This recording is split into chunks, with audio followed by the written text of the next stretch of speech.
Welcome to the quick hitter version of the Mike Weiss Show. I'm joined by legendary sports writer Bob Ryan, who last week turned 75 years old, still throwing verbal high heat.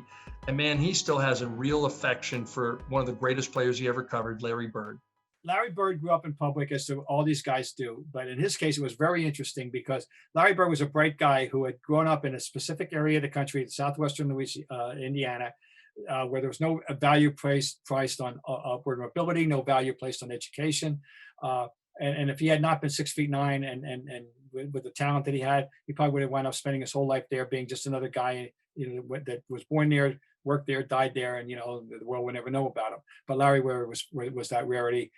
When he got to Boston, he began to blossom. He began to see the world, a bigger world, and to the point where many years down the road, I wrote a story for the Boston Sunday magazine about the blossoming of Larry Bird and how he had learned to manipulate the media and handle the media and enjoy the interaction, something that he shunned. The first time I met him, Mike, ever met him, was the summer of 80. And I was commissioned to do a story for the late lamented Us magazine, the People magazine, AAA competitor of the time. And the interview was conducted at his agent, Bob Wolf's house, which is like around the corner from his house, because he wouldn't let any media into his house. And he made it clear, I'll do my, and one of the things he told me off the record, and as we did the story, was I'll do my duties with the media, but no one's ever going to come to my house or anything else. The idea that he could ever become friendly with a member of the media was so alien to him. He just was wary, suspicious. He was a hick from French Lick still. Yeah, I won't go to say hostile, but suspicious and wary and worrisome. And well, we hit it off right away. We became friendly, and he asked me to do his book, and I did his first book, Drive. And Drive was one of the books that it was my senior year. I don't want to make you feel a little bit. Senior year of college, and I got it, and I was mesmerized. And I'm like, I want to write a book like that one day. And I just remember that now. I didn't know I would be ghostwriting Shaq's book. It was a little weird doing that at like whatever he was, 30. But you got Larry Bird. Like to see that you had so much. There was so much richness. And I remember.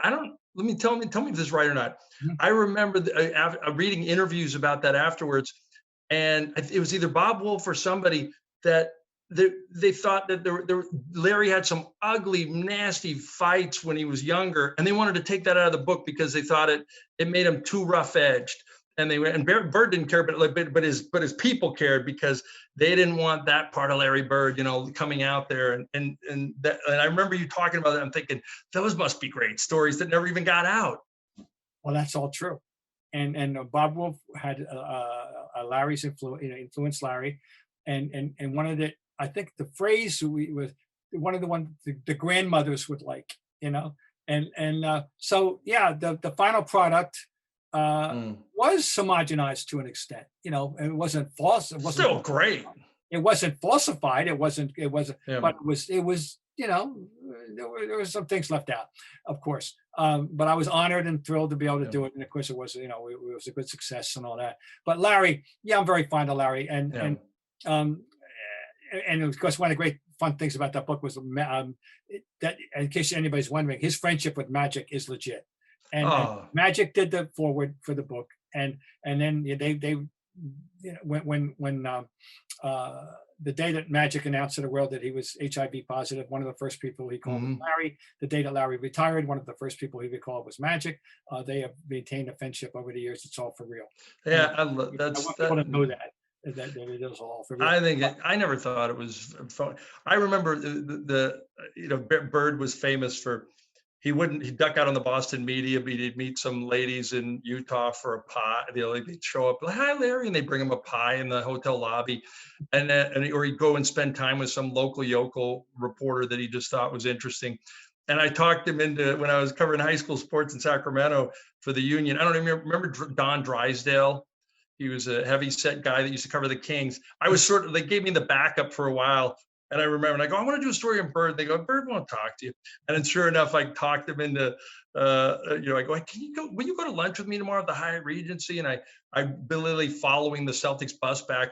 And sure enough, that was like a week after, it was his last season, a week after, and he told me he cried when Magic called him, and he just broke down, Yeah. and I was like, wow, the respect level was so much even deeper than the competition and the love for each other. Man, it's one of the, like, even that play that they showed on Broadway Yeah. doesn't really do it justice. No, it doesn't. No, it doesn't. It was an interesting idea. But Yeah. when I used to kid Larry, when I realized as the years gone on and years went on, and I realized how bright he really was, I used to kid him. I said, "You successfully evaded the American educational system for 20 years." but he's, because one accurate prediction I made, and I did say it at the time, that if there was somebody in that period of time in that talent pool who could be the next Jerry West, i.e., a superstar player who could be a successful executive, it was Larry Bird. I just thought his innate instinct and I think What's the great? Go ahead, I cut you he off. was a good executive with Indiana, and of course, as a coach, the coaching thing was phenomenal. It was fabulous because he said 3 years. Yep. No one lives up to that promise. He said 3 years. That's it. Guess what? 3 years. He goes. He goes to the finals. They didn't have a chance, but he got them to the finals. But the one that killed them, though, Mike, was the year they lost to the Bulls. Game 7. He's right there. It's right there. I'm in that game too. And to this day, I'm like, going, Mark Jackson had a couple turnovers at the end. And I just go like, they had that. They had their number. They had Michael Jordan in a game 7. Remember the jump ball? And Larry blames himself to his grave. He will blame himself. He didn't think he positioned them well. There was a big jump ball, like 20 seconds. Oh, that's right. He blames himself for that. Okay, here's the thing that drives him crazy. Yeah. If they win, they're playing the Jazz. Yeah. They had swept the Jazz. They toyed with the Jazz. They had the Jazz. He's winning it all. The Jazz. Although that's a great series. Stockton and Malone were at their peak at that point. but they owned them, he said. Yeah, okay. And they did. I don't know. He said, they had the bodies, they had the depth. I mean, the Jazz, that was the Jazz thing behind Malone and Stockton. They had all these bodies, they had all these great role players. Well, so did the Pacers behind Reggie and that crew. They just, Rick Smits and all those guys. Harry did it 3 years, and as he said, he quit. He never did it again. That's great. It was like, I think is he even working now, as other than a consultant, or is he just hanging out in Naples? I think he's still on the payroll. I got to go talk to him. I've talked to him for a little while. But I think he's still on the payroll. But he's living in Florida for the most part. I'm sure he's there now. And, most amazing thing that Bob Ryan ever saw Bird do on the court. Yeah. What was the most amazing thing that you saw him ever do on the court? Wow, the most amazing thing I ever saw him do in the court. One guy said, I read this years ago, that maybe it was Pete. Remember Pete Axthelm? He did a great story about he sat next to his brother Eddie, but of course Eddie's hey Eddie, and one time he picked up a flat ball and threw it across the court at our. Here's my favorite. There's so many, but one of the things I think that separated him from and of course Magic, you could say the same thing. From Michael, and Michael's the greatest virtuoso. All right, I just told you that a few minutes ago. Never played, but Larry could do something, and Magic could do something. But Larry, more specifically, amazing because of nobody ever in the history of this game accomplished more with the ball in his hands less. In other words, talking about LeBron. He and LeBron are the two greatest passing forwards of all time. But LeBron's got the ball all the damn time. Larry did not have the ball all the damn time. Larry saw 2 steps ahead. Okay. Larry Bird could control games without scoring more than any non-point guard in the history of basketball. Okay. I'm stealing that. In a way that Michael couldn't even dream of. One night in Phoenix, I remember this one. We're in Phoenix and they're down big at the half. And they come out and they have a huge third quarter. And they come back and they eventually win the game. And Larry Bird controlled the entire game in the third quarter, and he never took a shot. He had like 7 assists. And Michael couldn't. That's not Michael's game. Yeah. So and think about this. Nobody accomplished more with the ball in his hands less than Larry Bird. He was like. Never been. Now they talk now Doncic, and I know the Times did a big story the other day comparing Doncic and Larry, and it's very that's very interesting. There's a lot in common, but Doncic's got the ball a lot. I'm telling you, Larry never had the ball as much. Larry got more done without having the ball in his hands than any I always hate those comparisons. Like take the great white guy and compare to the great white. Like Yeah, I know. I mean, yeah, they have a lot of the same skill set and everything, but they were just We're all different guilty. players. They were so We're all different. guilty. I know. Yeah, no, it's All right. But yeah, I am just so I mean I summarize it this way, Mike. yeah, In 1979, when Larry came into the league, I was 10 years covering the Celtics, okay, and I always equated to this: if I had been an art student and signed up for a course, not knowing who the instructor was going to be, and into that classroom on day one was Michelangelo. That's the way I felt about Larry Bird entering my life wow. as a basketball fan.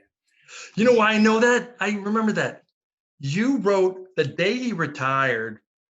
You wrote something like that.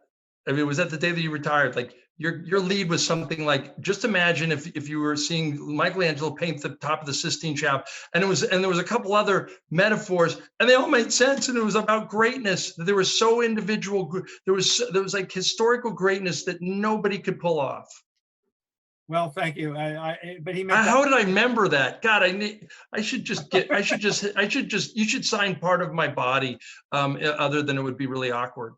and it energized me. And I never wrote more about anybody than Larry Bird. I wrote more words about Larry Bird than anyone else in my 44-year career at the Globe. And he inspired me to probably to move me to the highest literary capability that I possessed. You need it. You felt some nights. I mean, I know I used this reference on a couple of occasions for sure. You need the thesaurus. I'm out of it. I'm done. He's done it more. I don't have anything more higher level of praise, than I already gave you. This is what it's like covering Larry Bird, and so I'm forever grateful that he came into my life personally and professionally, and it was a blessing. It really was. If you want to hear more from Bob Ryan and myself, check out the full version of the Mike Wise Show from Pure Hoops Media. You can also hear more from us on the Pure Hoops Media YouTube channel.